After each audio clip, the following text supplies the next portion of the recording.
Il ne faut pas qu'un échec pour tous les entrepreneurs qui nous écoutent soit à l'origine d'un abandon total. Au contraire, un échec, c'est on ne nous donne à vivre et à surmonter que ce que nous sommes capables de faire et d'assumer. Non, j'ai jamais été salariée. J'ai jamais voulu être salariée. J'ai cette chance, presque aucune de mes journées ne sont les mêmes. On n'est rien en fait, c'est ça qui est magnifique, on n'est rien tout seul dans ces métiers. Chose qu'il faut retenir, c'est pas parce que on nous dit qu'il faut être monomaniaque, avoir une seule et unique spécialité qu'on peut pas faire autre chose quoi. Il faut que les investisseurs viennent du terre-terre. L'important, c'est de ne pas laisser indifférent. Que les gens aiment ou n'aiment pas, l'important, c'est de ne pas laisser les gens indifférents.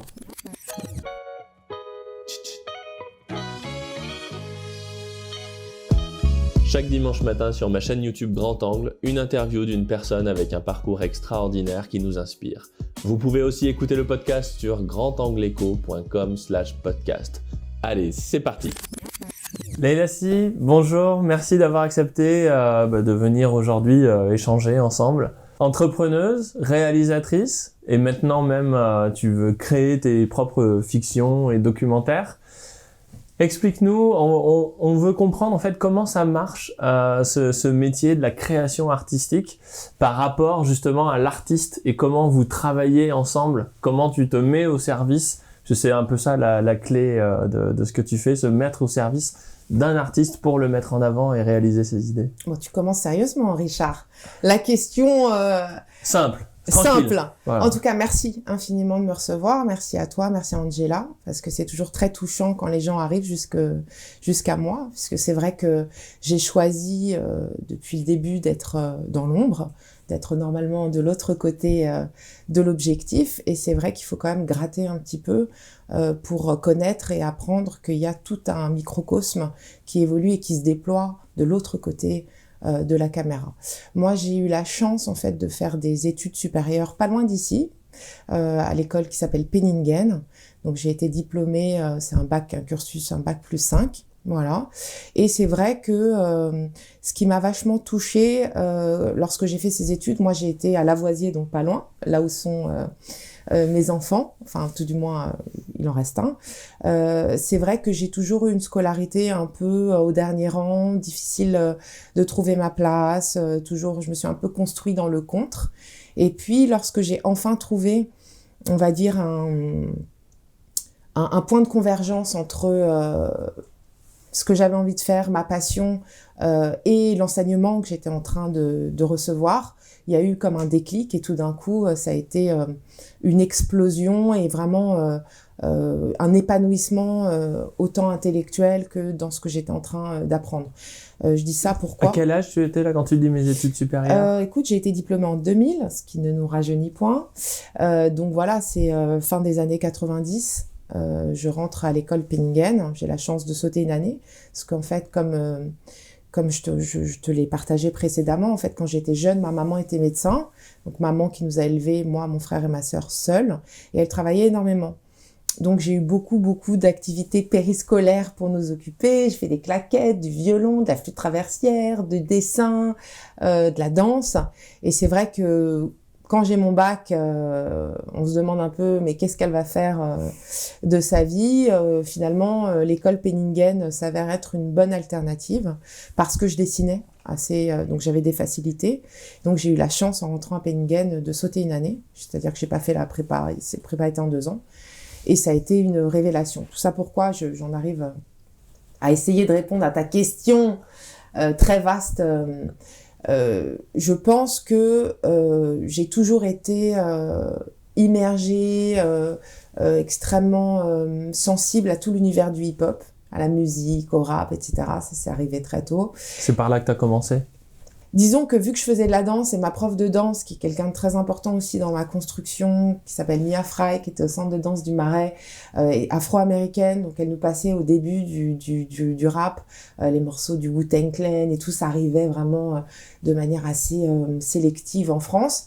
Donc tout de suite, j'ai eu comme ça vraiment un amour pour cette culture, pour cette musique, pour ce que ça véhiculait. Et donc, grâce à la danse, disons que j'ai tout de suite été accrochée par ce mouvement. Et ensuite, plus tard, j'ai réussi, donc grâce à mes études supérieures, à trouver donc ce point de convergence entre ce que j'étais en train d'apprendre et ma passion, puisque je sortais, j'allais dans des concerts, j'allais en soirée, je dansais jusqu'au petit jour sur du gros son.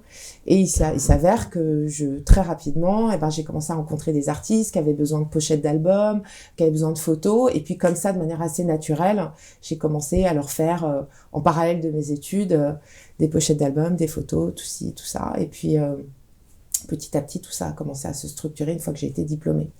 Donc je commence, je sais pas si je réponds à ta question, mais en tout cas, tout ça est imbriqué.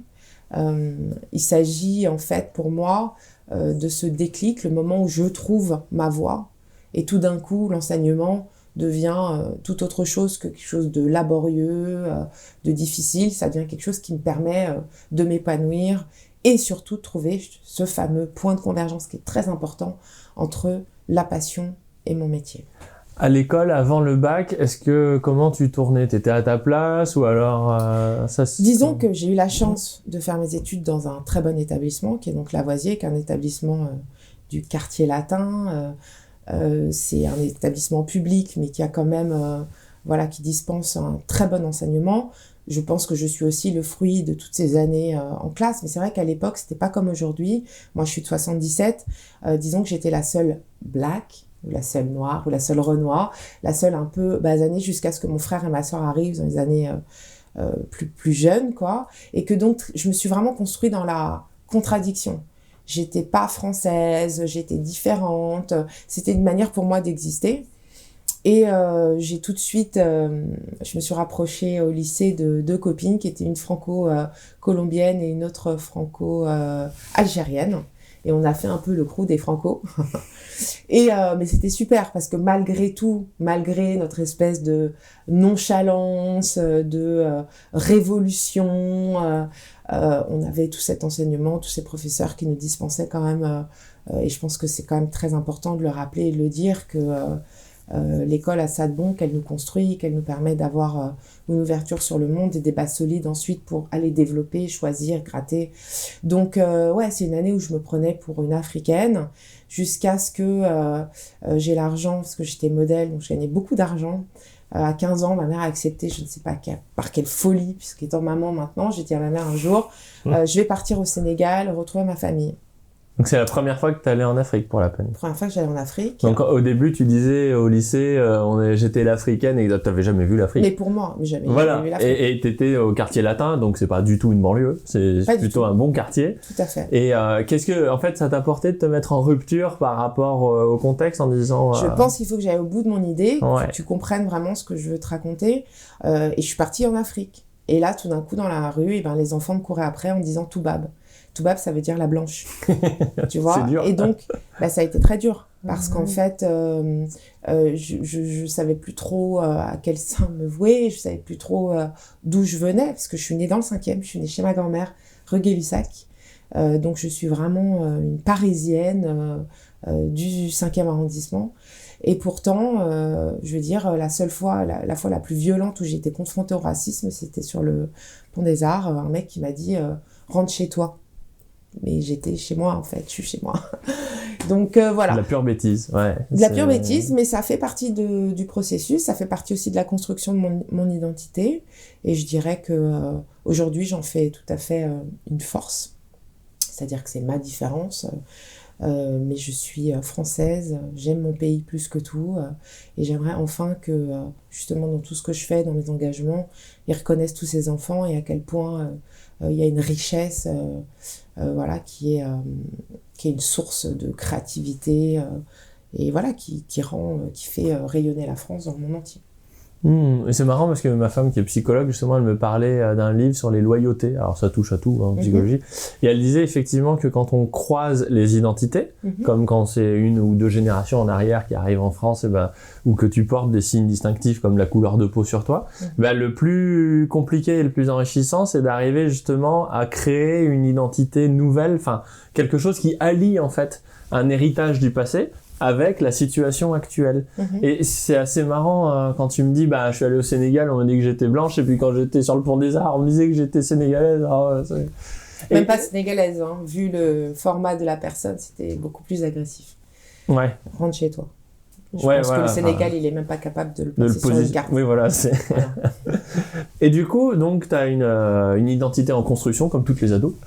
Et c'est dans l'art que ça s'est cristallisé. C'est-à-dire que tu as trouvé des messages à transmettre et une forme d'expression à travers... Je pense que déjà, c'était très, très tourné vers moi. C'était quelque chose de très égoïste. Je pense pas que... Ado, quoi. Ouais, l'adolescence. Je pense que si on n'est pas en révolution... Entre nos 15 et 20 ans, il y a un problème. Je pense que c'est ce moment-là où on a envie de tout déconstruire pour reconstruire quelque chose. C'est des moments dans la vie qui sont très importants où certes on a des responsabilités, mais qui sont moindres par rapport à celles des adultes qui ont des factures à payer. Voilà. Donc oui, c'était une époque où j'étais en révolution, où j'avais envie de changer le monde, où j'avais envie... Mais c'était plus tourné vers moi en fait. J'avais une vraie quête d'identité. Qui s'est résolu grâce à un voyage que j'ai fait aux États-Unis, à New York. Là-bas, je suis partie pour danser, pour faire de la danse. Et j'ai habité dans un quartier à Brooklyn, Far Rockaway, qui est un quartier à majorité afro-américaine. Et ce qui m'a vachement touchée là-bas, c'est que, bon, de par l'histoire qu'on connaît, l'histoire douloureuse de l'esclavage, de la déportation, etc., tous ces gens là-bas qui ont un tout petit peu de négritude en eux, finalement créent une espèce de famille. Et j'ai passé 2 mois très importants, très formateurs, parce que j'ai eu l'impression tout d'un coup de faire partie d'une famille, de faire partie d'un tout. Et puis bon, ma mère, encore une fois, m'a rappelé, m'a dit qu'il fallait que je rentre à Paris pour terminer mes études.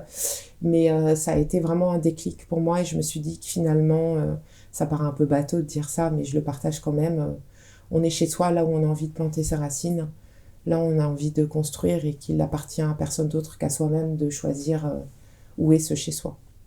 Voilà. Et qu'est-ce qui t'a plu justement dans cette communauté Ce qui m'a plu, c'est que je faisais partie d'une communauté. Ici en France, je faisais pas vraiment, tout du moins, hein, c'est peut-être une vision, et c'est toujours la même chose, c'est très subjectif. C'était ton ressenti, il t'appartient. Mon ressenti était que je n'arrivais pas à faire partie de cette société qui m'entourait.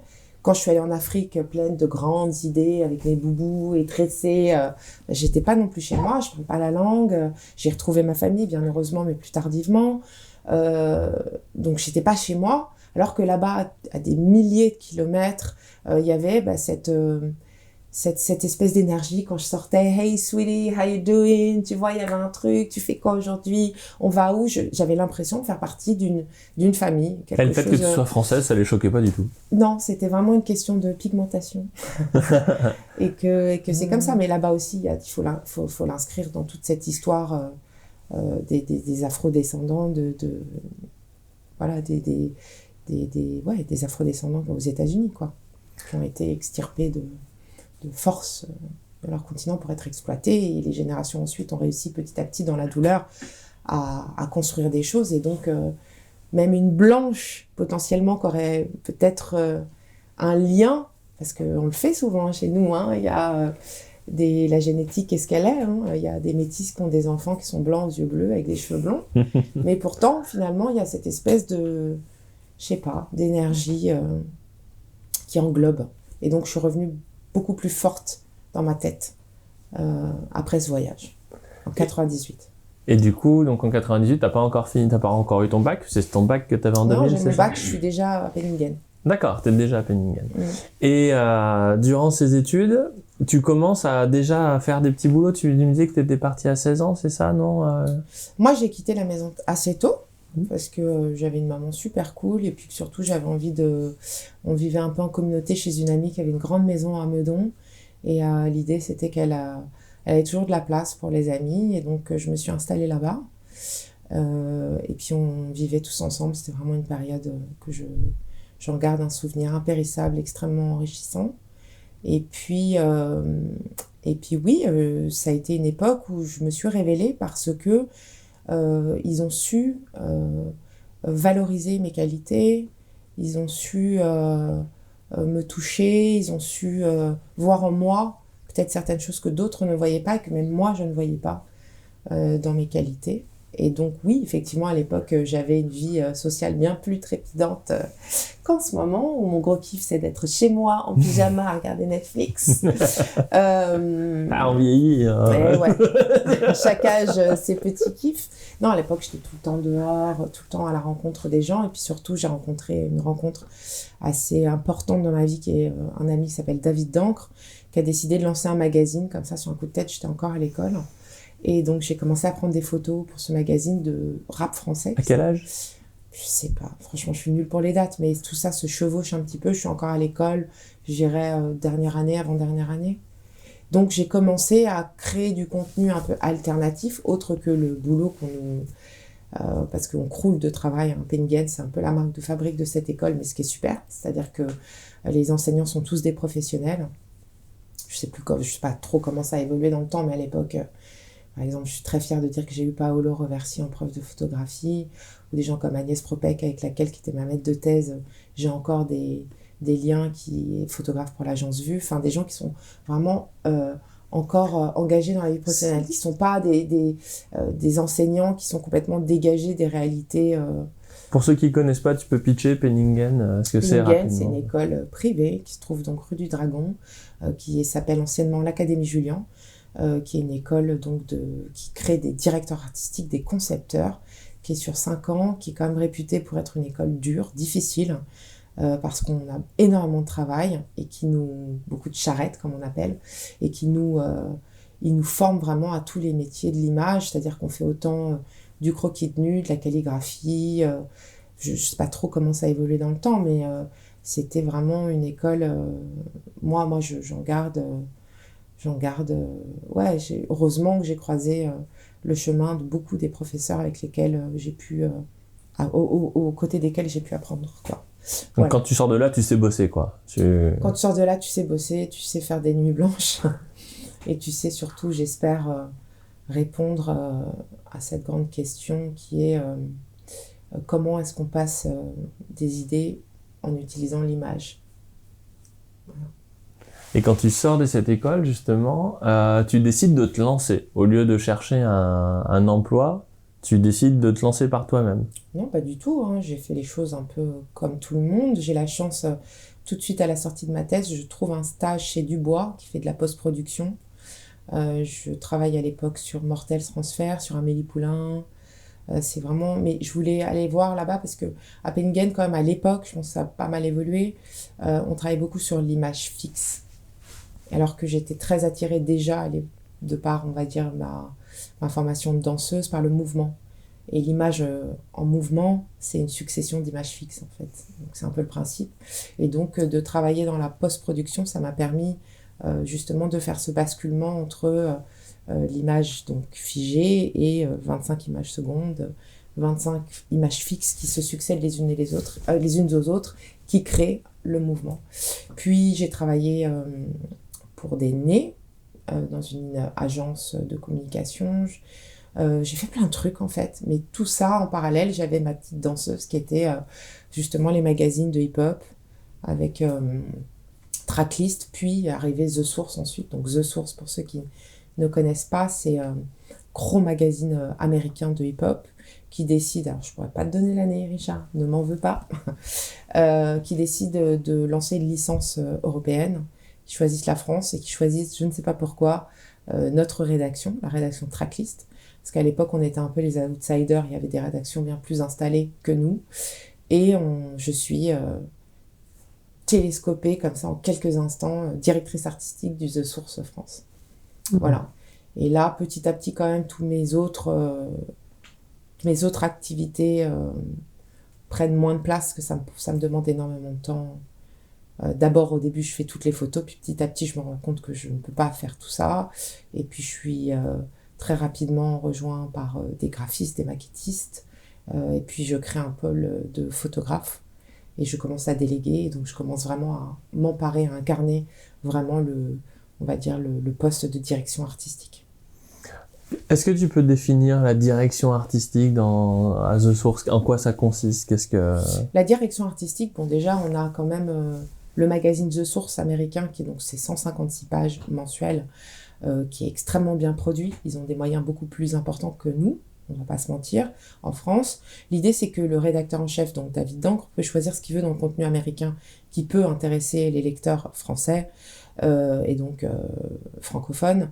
On les traduit. Mais après, il faut aussi que nous, on soit en mesure de couvrir toutes les sorties, tout ce qui se passe en France dans la culture hip-hop.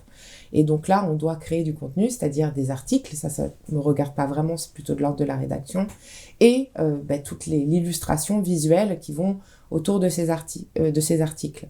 Et donc moi, mon métier, c'est d'essayer avec, on va pas se mentir, des moyens moindres, d'être à la hauteur des grosses séries qui sont photo-produites aux États-Unis, que ça fasse pas dans le magazine, entre les articles français et les articles américains, une espèce de trop gros écart. Trop gros écart, de chute qualitative, entre guillemets. Donc je dirais que mon métier, c'était déjà de faire partie des réunions de rédaction, de voir un peu quels allaient être les sujets qu'on allait traiter, est-ce qu'on allait faire de la mode, puis après de réfléchir en fonction des sujets, quel photographe pour moi était le choix le plus judicieux, et puis ensuite de faire le lien avec la maquette pour que tout ça soit mis en forme, puis j'allais jusqu'à l'usine pour suivre l'impression papier, ce qui nous manque un peu de plus en plus de nos jours, que ce soit bien retranscrit, etc.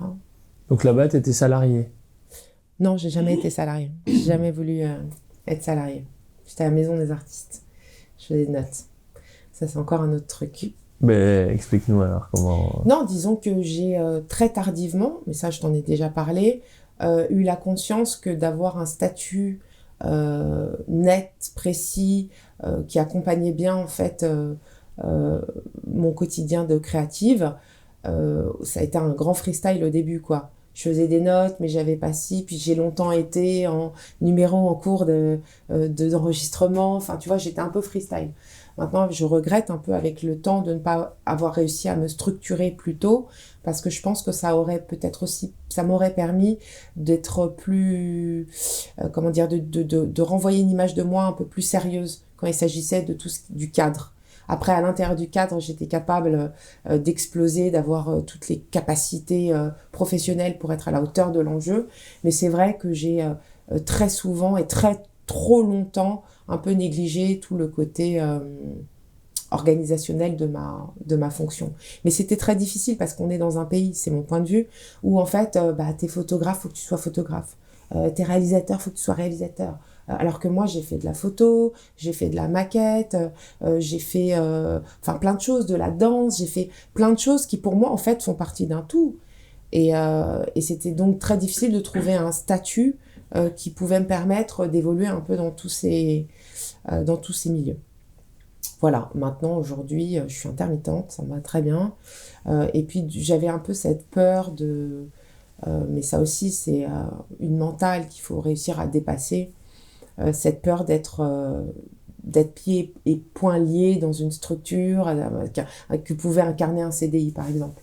C'est-à-dire que, encore une erreur, je pense, de projection et un manque de savoir de ce côté-là, en fait. C'est-à-dire que finalement, de rentrer dans un cadre, ça fait peur. On se dit que, par exemple, métro, boulot, dodo, moi, il n'y a rien qui m'angoisse plus que ça. Je me dis que je vais tomber dans un espèce de confort qui va m'empêcher de me transcender ou d'accepter comme ça sur un coup de tête après une rencontre, d'avoir une autre expérience. C'est-à-dire que moi, aujourd'hui, j'ai cette chance, presque aucune de mes journées ne sont les mêmes. Aucune de mes journées ne sont les mêmes. Je suis assez libre de mon temps, je m'organise, c'est moi qui décide. Alors après, certes, quand je suis en tournage, je suis en tournage. Mais voilà, il y a une espèce de liberté comme ça. Comment t'en es venu à la réalisation de clips, notamment avec Kerry James? Donc à l'époque de The Source et Tracklist, je rencontre tout ce qui compose la scène rap de ma génération, rap hip-hop. Donc je croise Kerry James à cette époque-là, en tant que donc DA et photographe. Ça se passe plutôt bien, autant que toutes les rencontres étaient plus ou moins enrichissantes et plus ou moins il y avait de l'électricité ou pas. Et puis quelques années plus tard, je suis contactée par son manager qui cherche un graphiste. Donc encore une fois, je change de casquette pour faire la création visuelle de t-shirts. Ce que je fais, ça se passe super bien. Et puis, on renoue avec Kerry James. Il me remet, parce qu'on avait eu l'occasion quand même, sur plusieurs shootings, de se croiser. Et un jour, donc j'ai fait un break après la naissance de mon premier fils. Puis quand je me suis dit, il faut que je me remette à bosser, je me suis dit, qu'est-ce qui serait ton objectif, en fait? Qu'est-ce que tu aimerais faire? Et je me dis, bon, image, danse, mouvement, le clip vidéo serait une belle alternative. Ça combine un peu tout ça, puis ta passion pour la musique. Et donc, j'appelle un pote qui a fait Penningen comme moi, avec lequel je travaillais à The Source, qui était illustrateur, et qui, lui, était passé à la réa, qui s'appelle Chris Macari, qui fait beaucoup de clips. Oui, très connu. Et je lui dis, Chris, vas-y, j'ai envie de passer à la réa, est-ce que tu pourrais me prendre un peu avec toi, que je vois ce qui se passe? Hyper cool, il me dit, bon, bah, je te prends en première assistante, je fais un clip pour Mokobe au Sénégal, tu viens avec moi. Bon, j'ai été une première assistante déplorable, c'est-à-dire que j'ai tout fait sauf ce qu'il fallait, mais ça, je l'ai appris par la suite. Mais c'était super cool, ça m'a mis un pied à l'étrier. Et pendant ce voyage, tout se mélange un petit peu, puis des fois, les étoiles sont bien alignées. Kerry m'appelle, donc avec lequel je travaillais précédemment pour le graphisme et tout, et il me dit, j'ai un clip à faire, j'arrive pas à trouver la bonne personne, est-ce que tu te sens de le faire? Et donc là, moi, je lui dis oui, bien sûr. Alors que bon, franchement, voilà, j'en menais pas large. Et puis Chris m'a dit, t'inquiète pas, je suis là. Il avait déjà une boîte de prod. Et voilà comment je suis arrivée à la réalisation de mon premier clip vidéo. Et ça a été un coup de foudre instantané avec, on va dire, cet univers, cette espèce d'excitation, d'énergie qu'il y a sur un plateau de tournage, quand tous les cerveaux sont tous dirigés dans une seule et unique direction. Voilà, ça a été un gros coup de cœur. Et là, j'en suis à plus de 70 clips aujourd'hui. Et ce qui est assez génial, c'est que c'est donc Kerry qui me tend la main et grâce auquel j'arrive à la réalisation de clips vidéo. Et c'est aussi avec lui que je fais le grand saut pour la réalisation du film Banlieusard. Donc c'est une jolie histoire. Comment ça s'est passé la rencontre parce que on a eu cet échange très intéressant sur artistes et créatifs et comment ça se passe cette rencontre avec Kerry James justement, comment il te remarque, comment vous vous plaisez artistiquement parlant, comment ça s'en mange pour arriver à faire un... Je crois que ce qui est assez intéressant avec Kerry, c'est qu'on a toujours eu, déjà, moi j'ai un grand respect pour ce qu'il est, ce qu'il incarne, ce qu'il fait depuis qu'il a l'âge de 13 ans. C'est un artiste assez incroyable qui a réussi à planter ses racines dans le temps, à vraiment construire quelque chose de très puissant et très fort. Je crois que moi j'ai cette capacité, je l'espère, à réussir à embrasser les idées des autres et à les porter le plus haut possible en respectant justement cette mentale, en réussissant souvent à m'effacer au profit des idées de l'artiste qui est face à moi. Parce que, donc, comme je te le disais, pour moi, je ne suis pas une artiste. Moi, je suis une passeuse, je suis en première ligne au front et je suis là, en fait, pour essayer de donner, de soutenir et de donner, dans le meilleur des cas, un second niveau de lecture à ce que l'artiste a déjà, lui, posé, à ce qu'il a envie de partager. Je ne sais pas si je suis très claire. Moi, la plupart des gens avec lesquels j'ai travaillé, avec lesquels ça s'est bien passé, lorsqu'ils viennent à moi, ils ont déjà une création artistique. Un morceau, un scénario. Et donc moi, je viens pour apporter mon savoir, c'est-à-dire l'image au service de l'idée. Et donc, de me dire que je ne suis pas une artiste, que je suis une créative, ça me permet d'avoir une certaine dissociation avec ce que je mets en place et surtout à rester et être tout à fait à l'aise et confort dans ce que je suis, dans ma position, dans ce que je fais. Parce que sur un clip, quand tu interviens, l'artiste vient avec une chanson, il vient qui est déjà faite, qui est déjà prête, et toi, quelle est ta partie en fait? Quelle est la partie que tu crées? Ça dépend. Ça dépend, je dirais qu'il y a 3 grands mouvements. Le premier, c'est l'artiste arrive avec sa chanson, il a des idées pour son clip. Moi, j'adhère ou j'adhère pas, ça m'intéresse pas, j'y vais.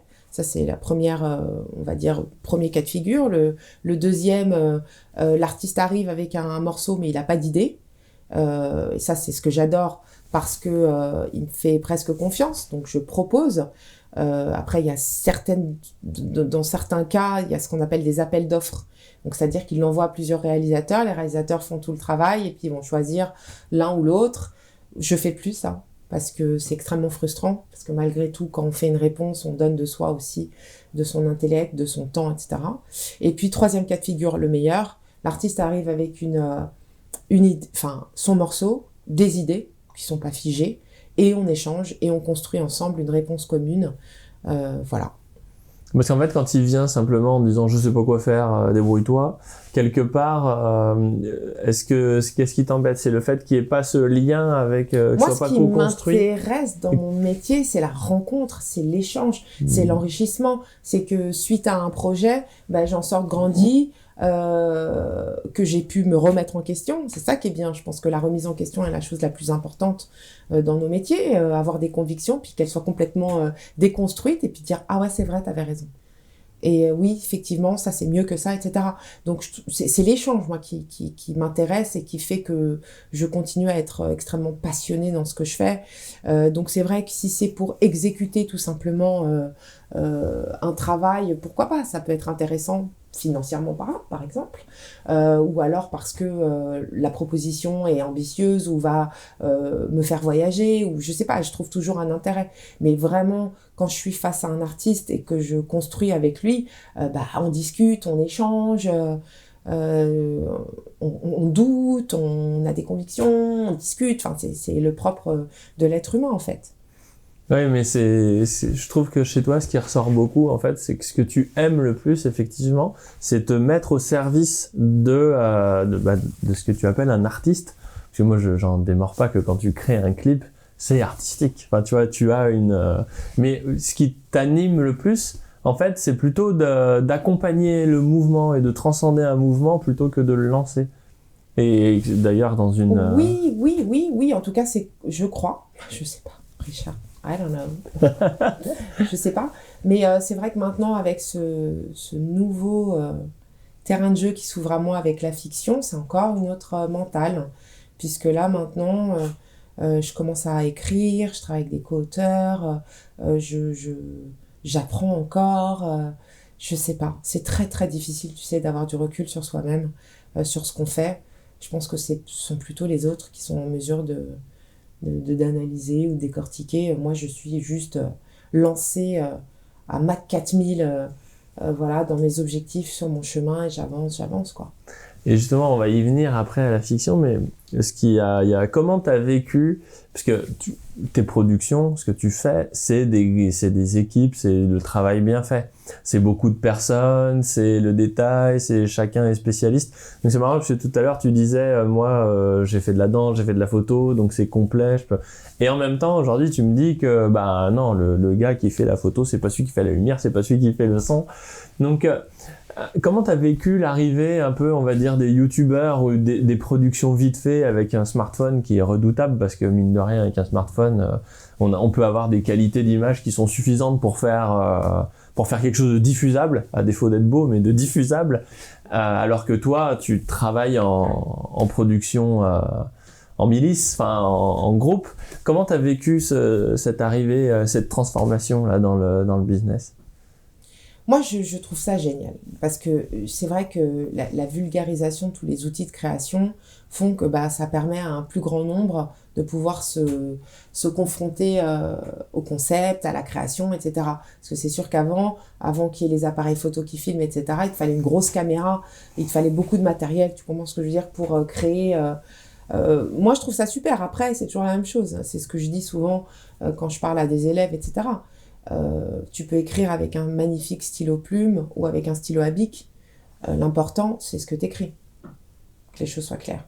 Pour moi, en tout cas, c'est comme ça que je vois les choses.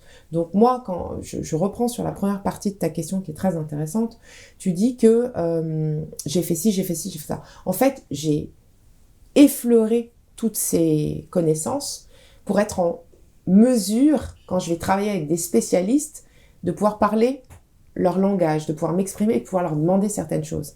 D'accord ?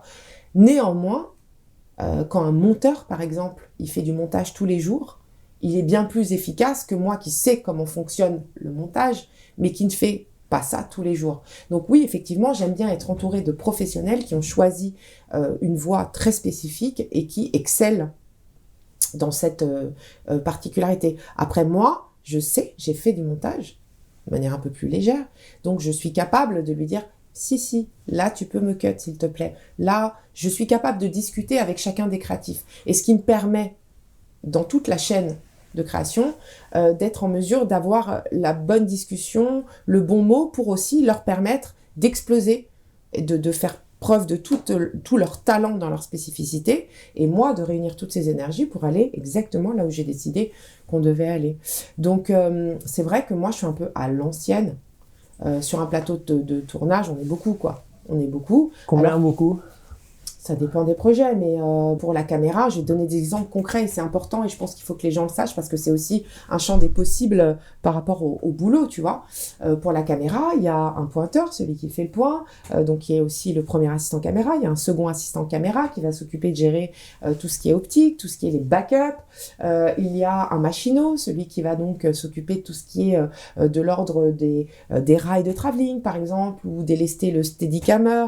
Il y a les électros, le chef électro, donc ceux qui placent la lumière. Il y a un nombre incommensurable finalement, et plus les projets sont gros, plus on a besoin d'avoir des équipes importantes.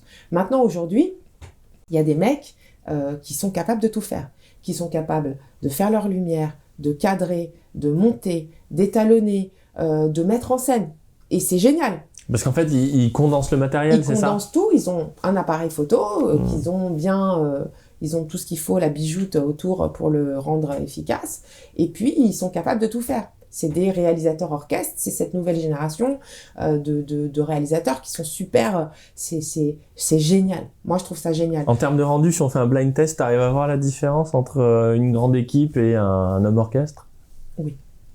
Pardon, mais oui, c'est un peu ma spèce parce que je vais voir tout de suite si déjà... Alors après, attention, il y a des mecs aujourd'hui, et je ne demande que ça, hein, d'être étonné par ce que les gens réussissent à faire. Même, je veux dire, quand je traîne sur Insta, des fois, je vois ce qu'ils font avec leur téléphone, la flaque d'eau, qui raccordent avec ci et tout, c'est super. Avec un iPhone dernière génération ou autre, d'ailleurs. Mais moi, je trouve ça super. Je suis pas une aigrie. Par contre... je tiens à mon petit confort. Comme je dis, je suis une high maintenance biatch. J'ai besoin d'un minimum de confort pour travailler. J'ai besoin d'un bon retour. J'ai besoin de ci, de ça. Je peux tout à fait, je viens de cette école, hein, courir avec mon petit retour comme ça, trouver des solutions, bouger un pied moi-même, etc. Mais c'est vrai que je sais maintenant où je suis pertinente, où je suis efficace, et c'est dans la mise en scène, dans la conceptualisation, dans le rapport à l'autre, dans la manière de transformer ce que on a envie de passer comme émotion. J'ai envie que tu aies froid, Richard. Quand tu regardes mon image, tu auras froid. Ça te fait rire, hein? Non, mais j'adore parce que moi je suis pas artiste pour un sou, ni créatif. Hein. Je suis un pur rationnel. Tu dis ça. Je suis un rationnel quand même bien sévère. Et c'est marrant en fait cette disruption qu'il y a de la part de cette nouvelle génération techno. C'est pas que dans les clips, c'est dans beaucoup de domaines. Dans la finance, c'est pareil. Hein, je veux dire, tu prends les gars de la crypto par exemple. Ils te défoncent tout le secteur tradi, mais sans broncher, quoi. Ça leur fait même pas mal, quoi. Puis il y a les banquiers derrière, en sueur, qui disent « Ah, ouais, ça a changé. » et je pense que, voilà, ça... Qu'est-ce que tu trouves de bien dans cette nouvelle génération, du coup, qui travaille pas comme toi? Quels sont les... Mais comme je te dis, si t'es pas en révolution quand t'es jeune, si t'as pas envie de tout changer, c'est qu'il y a un problème. Je veux dire, on va pas quand même se mentir, le monde, la société, ça part un peu en sucette, Richard. D'accord? Donc, on attend ces leaders, on attend ce grand changement, on attend ces jeunes qui vont réussir à trouver des solutions, qui vont faire qu'on va... pour moi, je reste malgré tout positive. L'homme est perfectible. Voilà, je reste positive et je vois en eux, ça me fait rire, quoi. Je vais chercher, je gratte, ça me fait kiffer de voir ces gens qui sont comme ça dans la déconstruction pour reconstruire autre chose. Ils te surprennent? Mais grave, j'adore. Puis après, ça me met un peu le challenge, tu vois. Je suis là, ah ouais, t'inquiète. Je suis pas encore... Tu vas voir la vieille de... Voilà, tu vas voir, je claque. Non, puis surtout, à mon niveau, c'est vrai que, heureusement, dans mon évolution, il y a la fiction qui arrive. Et ça, je suis une jeune réalisatrice. Alors justement, pourquoi la fiction et pourquoi t'en es venue à Banlieusard? Pourquoi j'en suis venue à Banlieusard, pour ceux qui ont la patience d'écouter depuis tout à l'heure ce qu'on se raconte. Parce que justement, super rencontre avec Kerry James qui lui ensuite fait du théâtre, décide d'écrire un scénario, la force de conviction de m'emmener avec lui, parce que c'est pas facile de monter un premier film, et encore plus avec un réalisateur qui n'a rien fait, d'accord, parce que ça aurait été aussi possible pour lui, avec son scénario, d'aller voir des réalisateurs qui ont pignon sur rue, mais non, il m'a emmené avec lui, à force de... Ça n'a pas été simple, on a réussi. Et puis, maintenant, dans la fiction, donc le principe, c'est que c'est plus long. Ça demande beaucoup plus d'énergie, ça demande beaucoup plus d'argent. De ce fait, on travaille dans cet univers, dans le cinéma, comme j'aime travailler, avec des équipes, je suis plus compétitive dans le clip, c'est terminé. C'est-à-dire que moi, aujourd'hui, je suis, pour certains, chère dans le clip. Parce que, quand je bosse, même si c'est une journée, j'ai une équipe de 30 personnes, et tous ces gens-là, même si on les paye au tarif syndical, ça plus ça, finalement, ça commence à faire cher. Alors cher, c'est combien? Moi, je bouge pas à moins de 15 000 euros, déjà le clip, mais si je bouge à 15 000 euros, je gagne 1 500 euros, 10% du budget, tu te rends compte. Et un clip, qu'est-ce que c'est? C'est minimum 10 jours de réflexion, trouver l'idée, puis ensuite la journée de tournage où tu rentres de là, t'as l'impression que t'as passé sous un camion, puis la post-prod, le montage, l'étalonnage, le rendu. Donc en fait, finalement, c'est pas du tout rentable pour moi. Après, le côté intéressant, c'est... En gros, c'est une vingtaine de jours de boulot, 15 jours à plein temps. Ouais. Après, il y en a d'autres qui réussissent à avoir une autre tambouille. C'est ma tambouille. Ça va beaucoup plus vite, c'est plus réactif. Et je ne dénigre pas, attention, tout ce que j'ai fait, j'en ai fait beaucoup, parce qu'en fait, et j'ai fait des clips où j'ai eu des budgets beaucoup plus importants. Il n'y a pas que ça, mais disons que la majorité, c'était bas, quoi. C'était low, parce que je suis arrivée dans le business du clip alors qu'il y avait eu Internet et que les budgets, tout d'un coup, ont dégringolé et que l'industrie musicale a complètement changé sa manière de faire. Mais je dirais que ça m'a permis de créer une image de marque, entre guillemets. Parce que dans le clip, tu signes, tu es quand même toujours présent, tu es toujours sur YouTube, tu vois, il se passe des trucs, alors que pour faire un film, faut ramer, quoi. Si tu arrives à faire un film, à part les grands réalisateurs qui tournent tous les ans et qui sortent, tu vois. Donc, ça a permis d'avoir... mais aujourd'hui, les gars, ils te font des bêtes de clips à 500 balles. À 500 balles? Mais oui, mais parce qu'ils sont tout seuls. Ouais. Ou alors parce qu'ils ont, et moi je l'ai fait, parce qu'ils ont 20 ans et que c'est de l'huile de coude et qu'on y va et qu'on veut y aller et qu'on s'en fout de la thune. Normal, ils habitent chez papa-maman ou... tu vois ce que je veux dire? Ils ont d'autres préoccupations et ils sont dans l'énergie. Et c'est normal et c'est sain et c'est super. Mais moi, maintenant, c'est vrai que si je fais un clip aujourd'hui, je le fais parce que je kiffe l'artiste ou que je kiffe le projet. Je le fais pas pour gagner ma vie, quoi. Les choses claires. Et du coup, la fiction, ça permet de retrouver ces grandes équipes, parce qu'autant un clip, on peut s'en sortir en 2 jours, autant une fiction d'une heure et demie, t'es gentil, Richard. de Le tournage, meilleur des cas. de tournage. Le tournage, c'est une journée, le clip. Et puis c'est des journées de 16 heures. On va pas se mentir. Si je devrais pas le dire, mais si tu veux faire des choses de qualité... Pourquoi faut pas le dire? Parce que tu exploses après, tu passes en hors sup, etc., pour ceux qui connaissent, mais c'est pas humain de faire travailler des gens 16 heures de suite à un rythme aussi effréné que sur un plateau de tournage de clips vidéo. Tu fais du mal à tout le monde. Et d'ailleurs, c'est pour ça que j'ai rencontré des gens fabuleux et qu'il y a beaucoup d'amour. Parce que les gens sont là pour moi aussi. Certes, pour l'artiste, mais ils sont là pour moi parce que j'essaye de les valoriser, parce qu'ils pensent que ce qu'on fait, c'est bien, et parce qu'on apprend, et parce qu'on est rien, en fait. C'est ça qui est magnifique, on n'est rien tout seul dans ces métiers. Donc, pour rappel, un clip, c'est bien 4 minutes. Ça dépend des morceaux. Ouais. Par exemple, Kerry James, c'est le spécialiste des morceaux de 7 minutes. Donc, il faut tenir les gens pendant 7 minutes, tu vois. Et donc 7 minutes, 16 heures, quoi. C'est toujours à peu près le même délire. Et par contre, dans la production de fiction, 1h30, c'est juste impossible. Enfin, on n'est pas du tout, c'est en semaine qu'on compte. Minimum. Oui. Voire en mois. Tout à fait. Donc c'est là où justement tu retrouves des équipes, tu retrouves une façon de travailler. Tu as des équipes, c'est comme ça que ça se fait. Tu as des vraies équipes, quoi. C'est composé. Alors après, tu as du cinéma guérilla, comme on dit. Tu as des gens qui seront sûrement demain capables, ou peut-être ça existe déjà, de te faire des films avec un iPhone et ça défonce et c'est super parce que le récit est super, parce que la mise en scène est incroyable. Ce que j'ai appris et ce sur quoi je suis en train de bosser en ce moment, c'est de me dire, parce que moi je suis une technicienne, je viens de là, et donc je suis vraiment en train de devenir un metteur en scène et c'est finalement... ça peut être aussi beau qu'on veut, les plans peuvent être aussi techniquement parlant aussi puissants qu'on veut, mais si le récit et la mise en scène, c'est-à-dire ce que donnent les comédiens, c'est nul, ce sera nul. Alors que tu peux avoir une image un peu branque-ballante, moins bonne, si ça joue juste, normalement ça passe. Donc tu vois, comme quoi... Hein, donc la mise en scène, c'est bien le jeu des acteurs et ce que tu faisais à la réalisation, c'est le côté technique. Ouais, enfin, on va dire, tu regardes pas ce qu'ils jouent. Toi, tu t'occupes de cadrer, de capter, ouais, en fait. Tout ça ne se dissocie pas, normalement. Normalement. Moi, je te dis, j'arrive à la réal plus avec mon stress de technicienne. Je veux que mes plans soient beaux, je veux que ma lumière soit au top, je veux tout ça. Et parfois, je refais, par exemple, sur Montlézard, c'est mon enseignement premier. Parfois, j'ai refait un plan 4-5 fois, parce que techniquement parlant, ça n'allait pas. Et au jeu, le comédien m'a fait 4-5 fois la même tonalité, alors que finalement, j'aurais dû le refaire, mais peut-être pas pour la technique, plus pour le jeu. Je pense. C'est ce que j'ai hâte de travailler la prochaine fois que je serai sur un plateau de fiction. Et souvent, les réalisateurs, ils ont la mise en scène ou c'est deux rôles séparés dans le cinéma ? Oui. Un réalisateur, c'est un metteur en scène. Après, oui, tu as des réalisateurs qui ont avec eux des coachs, entre guillemets, qui s'ils ont moins de facilité à travailler avec les comédiens,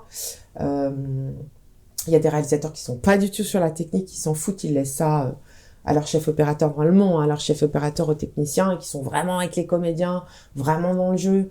Ça dépend, je pense que... Puis encore une fois, je te partage tout ça, mais c'est ma petite expérience. Je suis en train de glaner à droite à gauche les informations.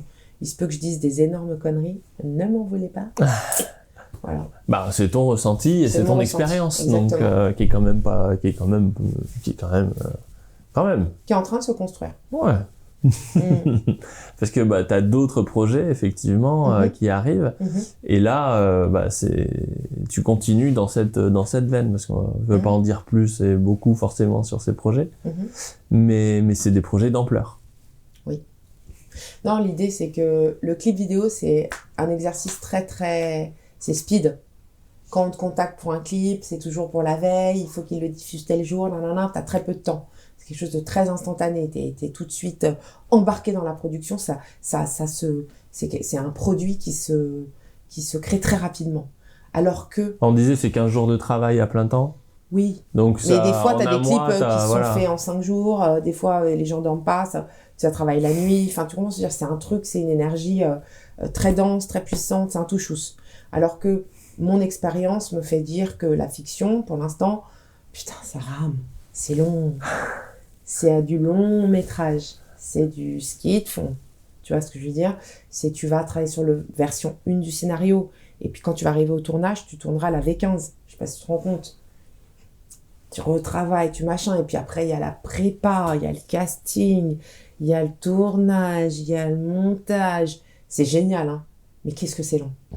Donc pour moi qui viens de quelque chose de beaucoup plus instantané, disons que là je suis en train de justement me calmer, puis surtout j'ai un producteur avec lequel j'ai échangé qui a eu l'intelligence de me dire quelque chose qui m'a calmée, parce que moi je suis, depuis que je suis jeune, projetée en avant sans cesse, toujours, tu vois, toujours à vouloir faire des trucs demain, tu vois, que ce soit concret très rapidement. Il m'a dit détends-toi, ça se joue sur 15 ans. 15 ans.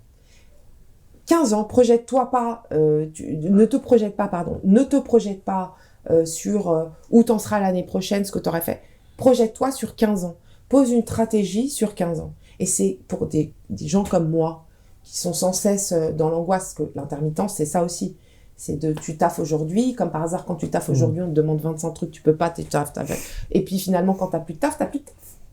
Le confinement, notamment, ça a dû peser un peu. Quand t'as plus de taf, t'as plus de taf. Voilà, tu te et débrouilles, donc, tu vas être tranquille pendant 2-3 jours, ouais, j'en profite, c'est bon, j'ai le droit de me reposer, je vais pas dormir, rien.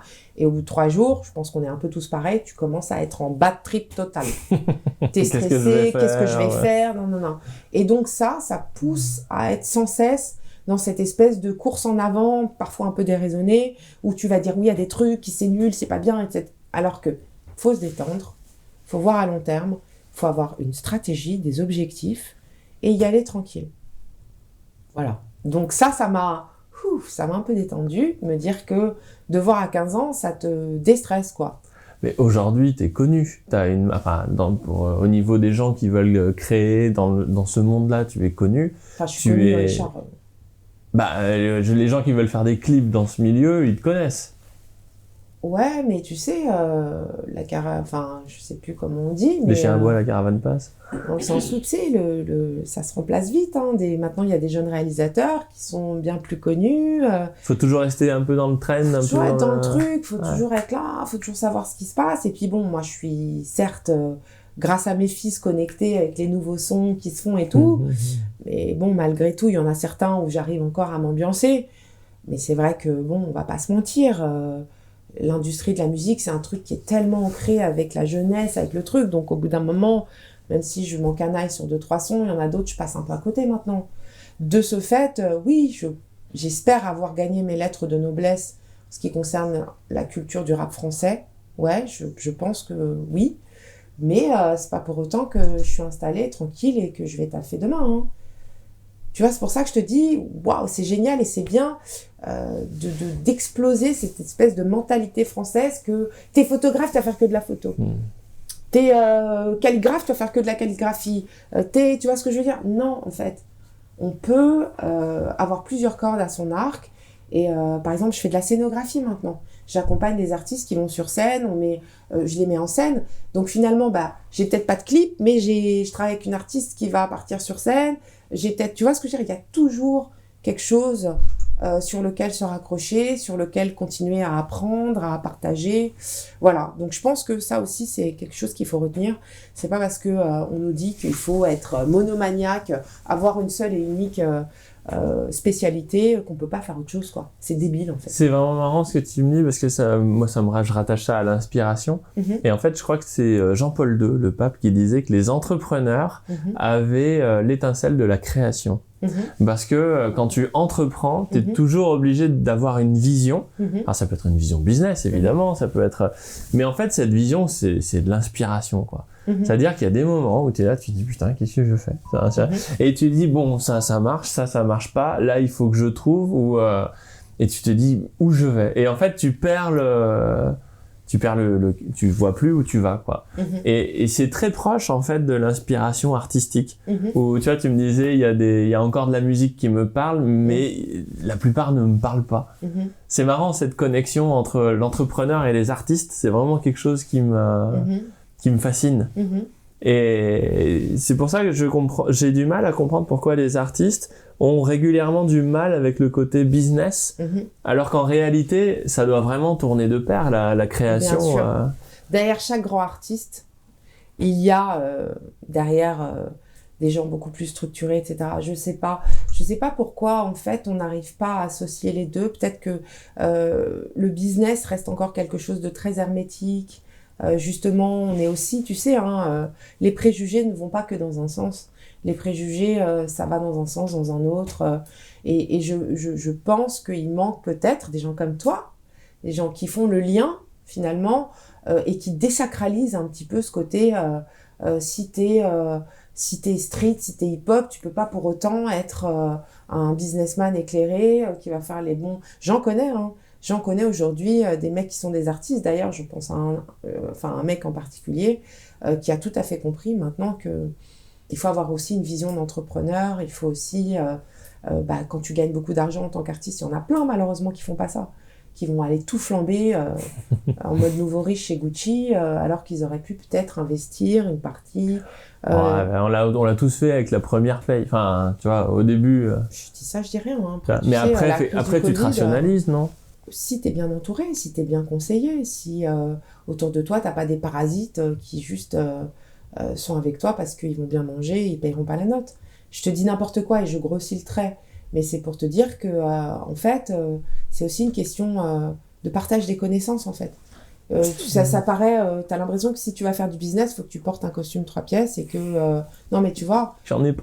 Non, mais, j'en ai pas. Tu vois, oui, c'est la caricature. C'est une caricature, mais c'est. Tu sais que Steve Jobs, il bossait pieds nus.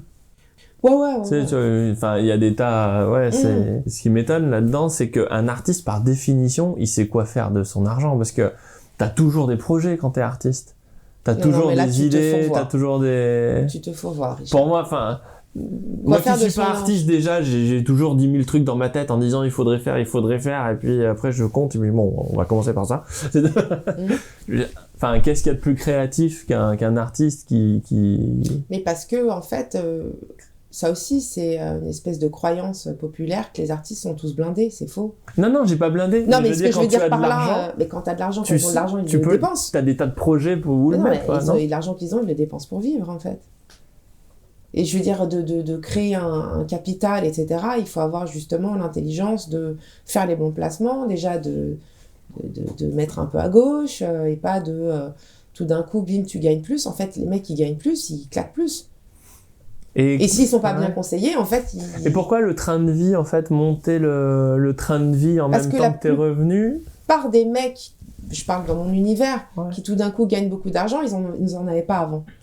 De ce fait, bah, c'est le principe. Quand tu es dans une famille où il y a déjà de l'argent, tu comprends qu'il y a du capital, il y a du patrimoine, etc. C'est aussi une question d'habitude, d'éducation, d'habitude familiale. Là, les mecs qui pètent dans ce milieu, c'est des mecs qui viennent de la rue. Et quand tu gagnes de l'argent, bah déjà, faut mettre bien la daronne, faut mettre bien les cousins, faut mettre bien la famille, tu vois, il faut mettre bien plein de trucs. Et je te dis, c'est s'ils arrivent à déjà rentrer dans une espèce de mécanique comme ça, pérenne, que ça marche pour eux dans la longévité, il y a des mecs qui viennent, ils font un coup, c'est terminé. Tu vois, donc il faut pas non plus penser que l'argent coule à flot. Non, c'est pas si simple que ça. Non, c'est pas ce que je dis. Et ça, quand ça coule déjà dans un espèce de vasque qui a déjà été bien creusé par les difficultés sociales, par les difficultés financières, par les difficultés, plein de trucs. Donc, ouais, ça commence à se remplir. Mais pour que ça se remplisse et que ça reste à un certain niveau, il faut ensuite, je te dis, le bon entourage, les bons conseils, et c'est ce qui manque. Et qu'est-ce qui fait que ces gens-là ne sont pas là, les bons conseils ? Parce que même si aujourd'hui, par exemple, le rap est la musique la plus écoutée en France, elle reste quand même très marginalisée. Elle n'est par exemple pas diffusée sur les grandes radios françaises à audience, voilà. Elle est vraiment... C'est une niche, en fait. Et je pense qu'il y a ce côté un peu loulou, peut-être, un peu rappeux, c'est le cas de le dire, qui fait que bah, pour certains, il faut que les investisseurs viennent du terre-terre. Il faut que ces mecs-là, et il y en a plein. Du terre-terre ? Du terrain, de la rue, Richard. Du terre-terre. Et voilà, mais... Donc il y a une défiance, en fait, vis-à-vis des personnes qui, éventuellement, pourraient apporter des compétences. Par exemple, moi, si je me pointe... Non, mais en même temps, je suis en train de te dire ça, c'est mon point de vue, je le redis, c'est subjectif, je dis peut-être de la grosse merde. C'est comme ça que moi, je l'analyse. Je pense qu'il y a une défiance, il y a un manque de connaissances, mais tout ça est en train de changer parce que de toute façon, il y a énormément de talents qui émergent des quartiers, qui émergent de toute cette culture et qui sont eux aussi des brillantes personnes capables de justement apporter la structure, cette structure très importante qui va permettre à l'artiste de se vendre à sa juste valeur. Mais c'est intéressant, enfin, tout ça c'est très précieux parce que pour moi je me disais quand un artiste gagne de l'argent quelque part sa première idée c'est de dire où est-ce que je vais pouvoir le remettre dans un nouveau projet pour continuer à faire ce que je sais faire, quoi. Ça dépend desquels, des artistes. Et je te dis encore une fois, quand t'as manqué et que tu commences à avoir beaucoup d'un coup, parce que c'est souvent ce qui arrive, souvent tu claques, mais c'est normal en fait. Tout le monde ferait ça. Ouais. Tu claques. Et puis surtout, les mecs qui pètent aujourd'hui, ils ont entre 20 et 30 ans. C'est pas une période de ta vie où il faut thésauriser, il faut piquer. Tu vois, c'est une période où tu claques, quoi. Tu vis. Mais bon, c'est super en fait. Il faut que jeunesse se passe. Il faut que... En fait, la grande difficulté, c'est de durer et de durer assez longtemps pour gagner en sagesse. De durer assez longtemps pour gagner beaucoup de manière dans le temps. Et ensuite, je te dis de faire les bonnes rencontres. Parce que les vrais stars, maintenant, ils sont tous approchés par des gestionnaires, des gens, tu vois, ils sont bien dirigés, qui vont leur dire, attends, là, t'as combien sur ton livret qui traîne ? Tu peux le mettre là, tu peux placer, tu vois. Et puis des trucs... qui paraissent, quand t'as un peu plus de recul, des trucs qui paraissent un peu plus normaux, enfin normal, je sais plus. Ouais. Bref. Bah, notamment, j'en discutais avec Ikanji, tu dois peut-être connaître, ouais. Qui justement me disait que lui, non, il avait... Ikanji, Bruce. Bruce, bah, Bruce. J'en parlais avec Si, qui me disait que... avec Bruce. Et lui, il me disait justement que le business, c'était vraiment la face, c'était un moyen de pas de transcender, mais de mettre en avant et de faire perdurer ses projets artistiques, quoi. Ah, mais lui, Bruce, il a tout compris, parce que, outre le fait d'être un danseur, un artiste incroyable, il a réussi à structurer, il a réussi à organiser, et tout ce qu'il fait, la Juste Debout School, le Juste Debout, ont participé à l'émergence de danseurs incroyables, à la rayonnance de la France, que son Juste Debout, c'était un des plus gros, c'est le plus gros festival de danse hip-hop au monde.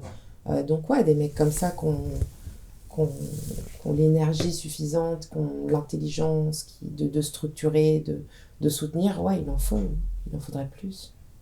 Et ça, c'est vraiment clé. Donc, un autre aspect donc, de ta personnalité, moi, qui me touche beaucoup, en fait, c'est que beaucoup de gens voient les artistes comme des égocentriques, qui sont très tournés vers eux, et qui, moi, ma vie, mon œuvre.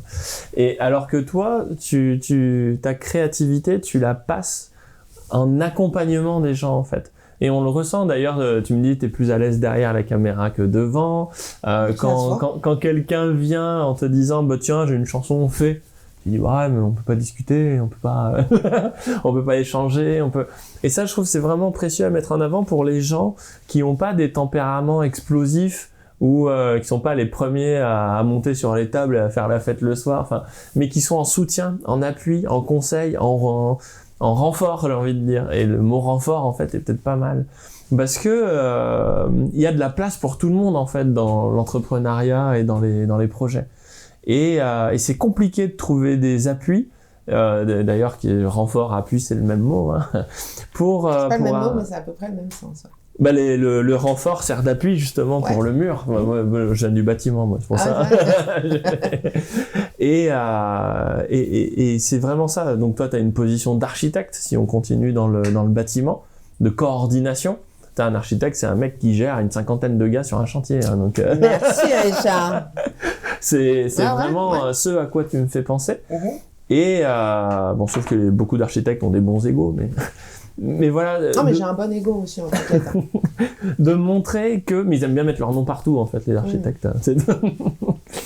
Et de montrer que vraiment il y a de la place pour les personnes qui peuvent être un peu plus introverties, qui peuvent être un peu plus dissimulables. Donc voilà, ça c'est un beau.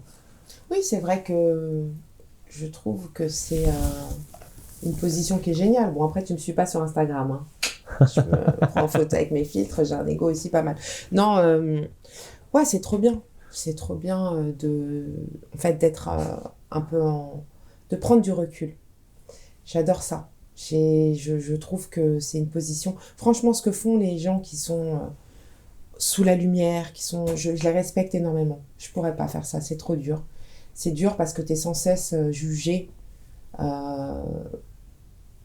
pour des choses qui, en tout cas moi, je n'aurais pas du tout la force de me mettre comme ça en pâture au regard des autres, au jugement des autres. Par contre, ce que je fais, j'assume.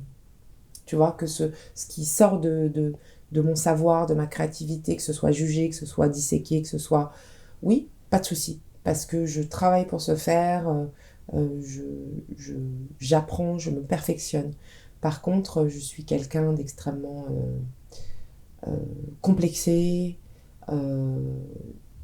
Étant dur avec les autres, je suis encore plus dur avec moi-même. Et j'ai pas du tout envie, finalement, de prendre cette place. Et je pense qu'il faut des gens comme ça, qui ont envie de mettre en avant, plutôt que leur personne, leurs idées, mais sans que ce soit, je veux dire, une opposition. Encore une fois, je te le redis, les gens qui ont la force d'aller au front et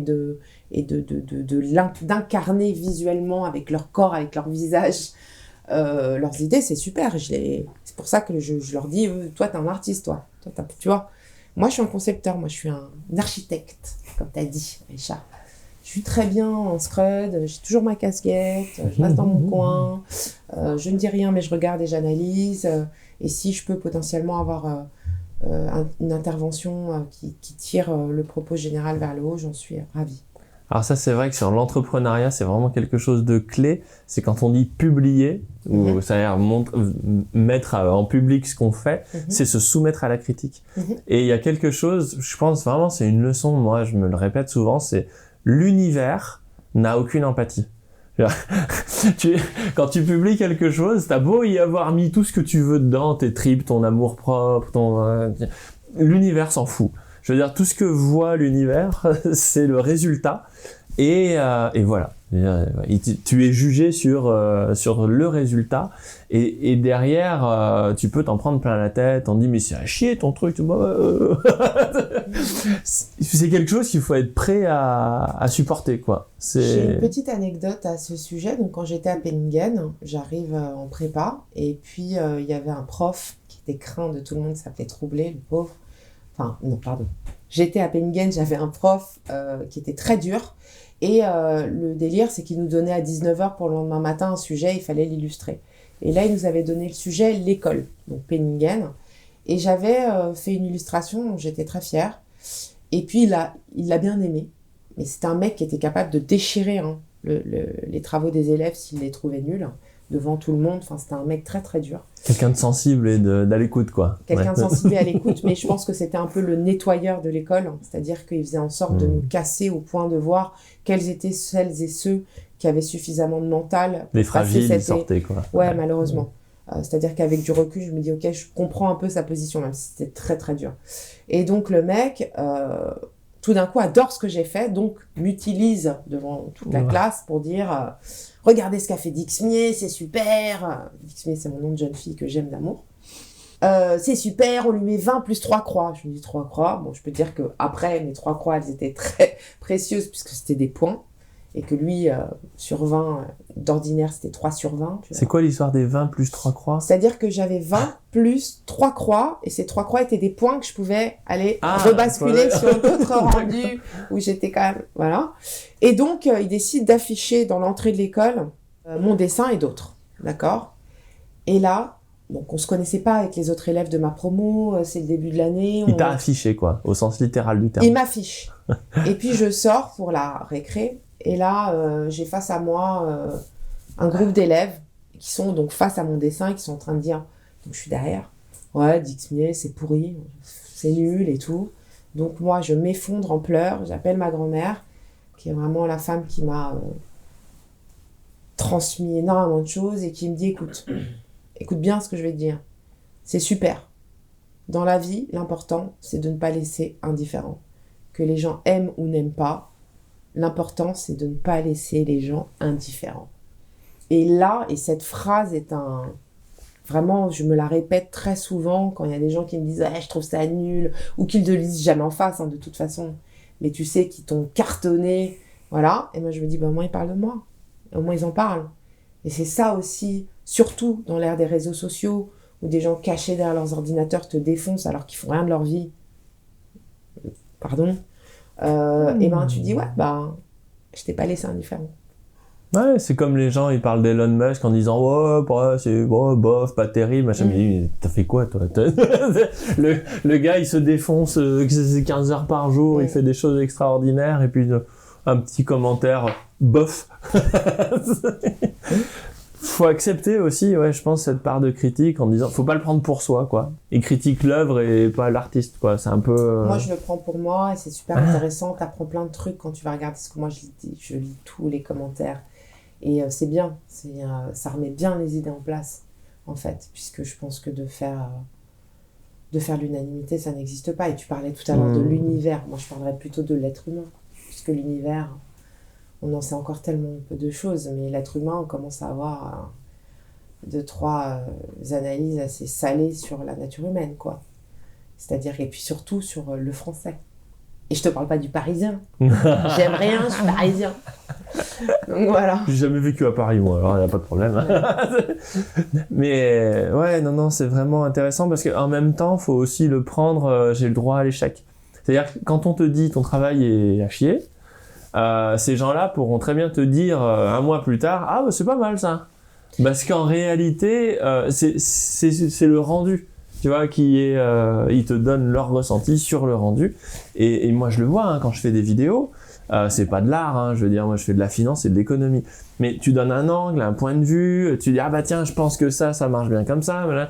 Et puis tu vois la vidéo, les commentaires, brrr, tu te fais descendre. Et là, tu dis, oh mon Dieu, j'ai perdu le fluide.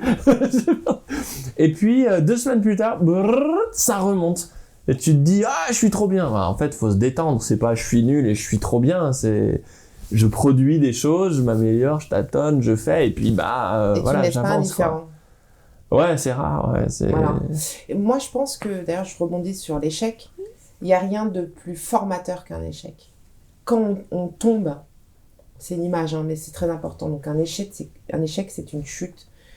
L'important, c'est d'avoir l'impulsion de pousser le sol et de remonter à la surface. Et malheureusement, on peut nous expliquer par A plus B comment appuyer sur le sol pour remonter à la surface.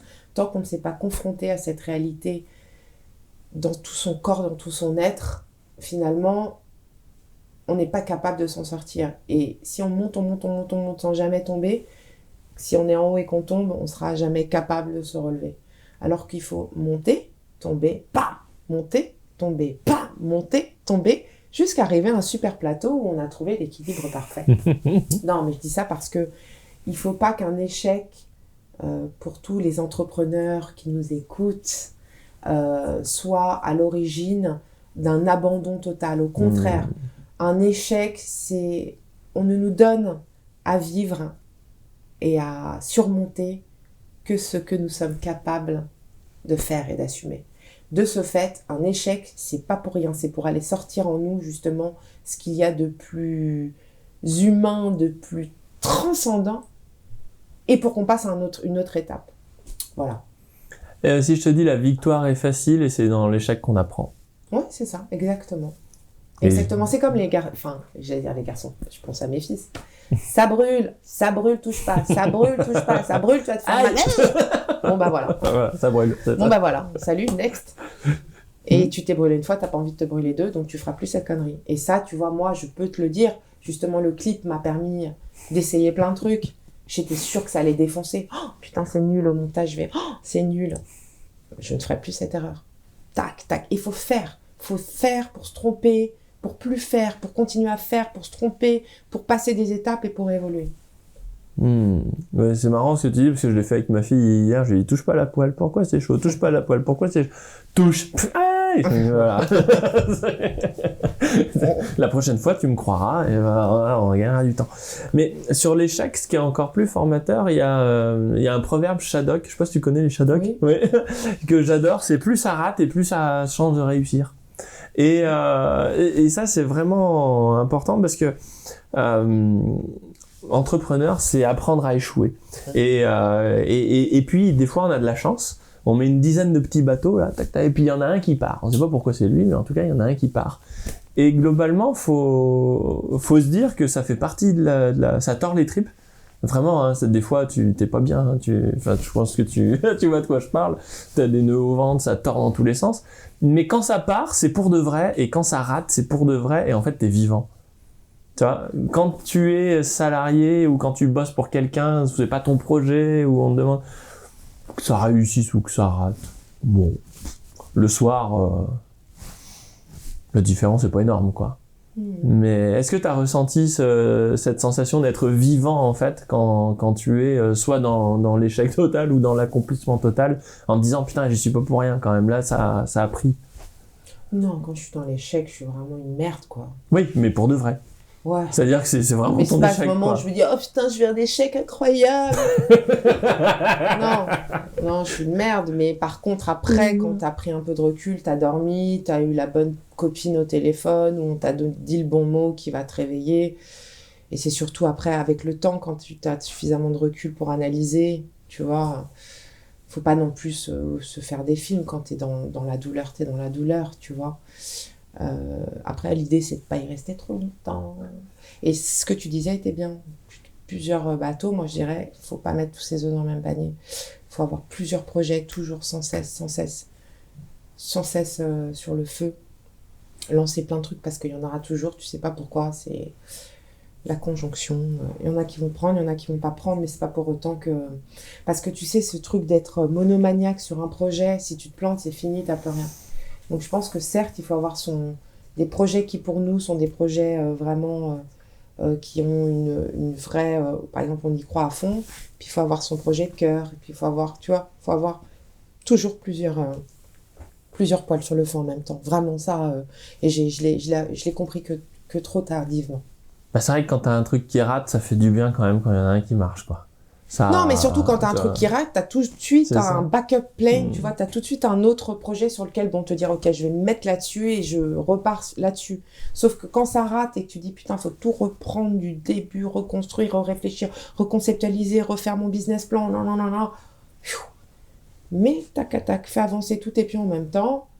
Et puis on n'est pas à l'abri qu'il y en ait un qui trace. Et surtout, s'il y en a un qui trace et qui marche, après, tout le monde va dire « Ah, mais qu'est-ce que vous avez à me proposer? Qu'est-ce que vous êtes en train de faire ?»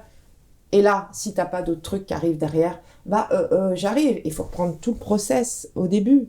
Donc, tu perds un temps fou. Alors que si tu fais tout avancer en même temps, il y en a qui tombent, c'est pas grave, les autres continuent à avancer. Celui qui passe la ligne va attirer, bien évidemment, on connaît la nature humaine, toute la lumière, toute l'attention. Et là, qu'est-ce que vous avez d'autre à me proposer? Et bien là, t'inquiète, j'ai plein de trucs à te proposer. J'ai par exemple ça, ou ci, ou ça, ou même celui qui était tombé, tiens. Si je le repense un peu différemment, tu vois, je pense que c'est aussi une mentale. Qu'est-ce que tu conseillerais aujourd'hui à quelqu'un qui ose pas, mais qui aimerait bien se lancer et quelque part vivre ses rêves? Je serais un peu trash, mais je me l'applique à moi-même. La vie, ça va vite, les amis. La vie, c'est ça. Et qu'en fait... il y a un post là que j'ai vu passer où ils disent si vous ne travaillez pas pour vos rêves, quelqu'un vous embauchera pour faire avancer les siens. Je dirais que il faut y aller en fait, il faut pas perdre de temps. Cette espèce de mental à dire je le ferai demain, je le ferai après, ou je le ferai quand il y aura ça qui sera prêt, ou que j'aurai ci, ou que j'aurai ça. Ce sont une somme de faux prétextes les uns mis à la suite des autres pour pas... pour nous empêcher en fait de nous transcender et d'être ceux qui vraiment nous émeut, nous donnent envie de vivre, nous donnent envie de nous lever le matin. Je veux dire, il faut aller vite, ça va vite. Le temps est ce qu'il est. La peur de l'échec est souvent tétanise, mais en fait, c'est ce qui fait... L'important, c'est pas l'objectif, pour moi. C'est-à-dire que même si on n'y arrive pas, en se lançant sur le chemin de nos rêves, de nos objectifs, de notre passion, on va, quoi qu'il arrive, générer des rencontres, générer des... on va aller, par exemple, on va aller à des débats, on va aller à des salons, on va rencontrer des gens. Alors peut-être qu'on n'arrivera pas à l'objectif du départ qu'on s'était fixé, mais c'est sûr que le chemin, de toute façon, va nous apporter énormément de choses. Donc je dirais... faut arrêter de reporter à demain ce qu'on peut faire aujourd'hui. Mais je me l'applique à moi-même, hein, attention. Hein. Je suis pas en mode je donne des grandes leçons de vie. Je me l'applique tous les matins, c'est mon... Voilà, je me le répète. Ça va vite, demain on sera parti. C'est un peu la règle du jeu, en fait. Qu'est-ce qu'on va laisser? Qu'est-ce qu'on a envie de partager? Qu'est-ce qu'on a envie de construire? Je pense qu'il faut être connecté à cette réalité. On n'a pas... Oui, alors oui, il faut penser sur 15 ans, mais ça va vite. Voilà. Leïla, merci beaucoup. Merci d'être resté avec nous jusqu'à la fin de cette interview. Puisque vous avez aimé, pensez à vous abonner à la chaîne Grand Angle Entrepreneur en appuyant bien sur la cloche pour être notifié des prochains épisodes. Merci aussi de partager avec votre entourage, ça nous aide beaucoup à faire connaître la chaîne. À très bientôt pour de nouvelles vidéos. Ciao!